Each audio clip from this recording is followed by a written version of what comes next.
نن غواړم چې تاسو سره د مورکي تبې ټایفاید فایروید په اړه کې معلومات شریک کړم. د مورکي تبه زموږ تاسو سیمه کې دته په ډیره غټه ستونزه باندې کتل کېږي. هغه دی وجنه چې زموږ تاسو زیاتره ناروغان یا په خاص ډول باندې خځې چې لاړ شي نو په زیاتره ځینو کې دوی ته مورکي ټیسټ چې ورته وشي هغه ورته مثبت ښودل کېږي. چې هغه د وډال په طریقه باندې شي هغه طریقه باندې ورته مثبت ښودل کېږي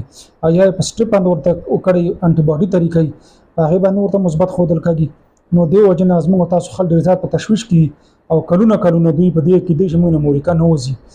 یو خو د وډال په طریقه باندې ټیسټ دی چې هغه د انټيجن په واسطه باندې سر ته رسیږي. هغه کې ځینې ستونزې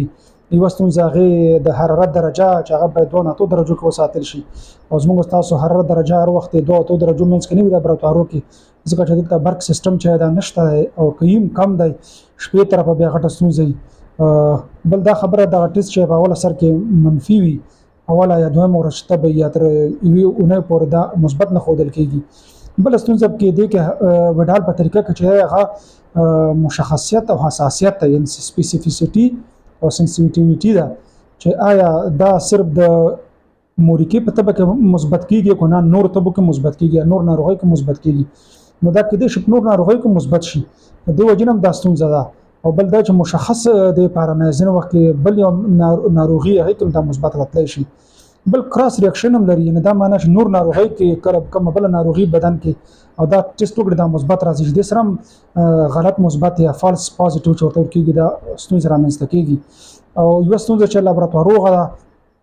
زیاتره لابراتوار کارکونکو دا ستونزه لري چې اګلوټینیشن باندې دوی سم نه پوهیږي. اګلوټینیشن چې ورته کېږي انټي باډي او انټيجن ریاکشن چې کله وشي سره اګلوټینیشن رامنځته کېږي چې دا څومره دی یو پر شل یو پر 40 یو پر 80 کلمه مونږ کارو او که تاسو وګورئ ډېر خلک د دې مفهوم نه پوهیږي د څنګه طریقه د دې طریقې اساس چې هغه ټیوبونو طریقه ټیوب په طریقه باندې اجرا شي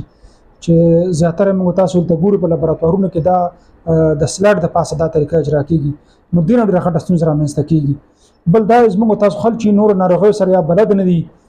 فکر نه ورته نو دوی دا فکر کټي او څوک تبه ونیسي سر درد وي دا به صحتمن مورکي. ډیر ناروغان داسې چې هغه دلته راشي مراجعه وکړه چې وی ګوریا نیمیا یې نه کم خونه وي یا یو ټي آی وي یعنی بولی سیستم کې مشکل وي او یا چې وګوري ډیپریشن باندې اخته وي هغه خو غوي به دې کې د نه زه مورکي ما نه مورکي نه وځي. نو زه د ټول ډاکټر صاحبانو نه لابراتوار کارکونکو نه دا هیله لرم چې اوس وخت کې وډال په طریقه باندې کوم ټیسټ اجرا کیږي او انټيجن انټي باډي کوم طریقه ټیسټ اجرا کیږي انټي باډي په طریقه باندې دا په نور نړۍ کې منځ ته لیدي ځکه چې د نتیجه زیاتره غلطه وي. اوس د ټایفاید د فاره یا د مورکي لپاره تر ټولو ښه ټیسټ چې هغه سټول انټيجن دی چې هغه په ډک امتیازو کې اجرا کیږي او هغه کې انټيجن ښودل کیږي نو هغه کې غلطي ډیره کم وي غلطي نه کې راځي او کوم ټیسټ چې موږ وډال په طریقه باندې کړو او یا د انټي باډي طریقه سټریپ هغه وینه کې موږ کړو دا چې کله ناروغ دوا وخوري د وخت لپاره دا ټیسټ مثبت راځي ځکه د انټي باډي په بدن کې موجوده وي او ځینې وخت داسې کې دی شي چې ناروغ تاسو ته ونای خو هغه د مورکي یا د ټایفاید واکسین کړی وي د واکسین په مقابل کې هم انټي باډي بدن جوړي نو کله چې ول ټیسټ وکړي دا ټیسټ مثبت راځي هغه بیا دا شکایت کوي چې ما خو واکسین میاش مخکې یا شل ورځې مخکې کړی لازم مورکي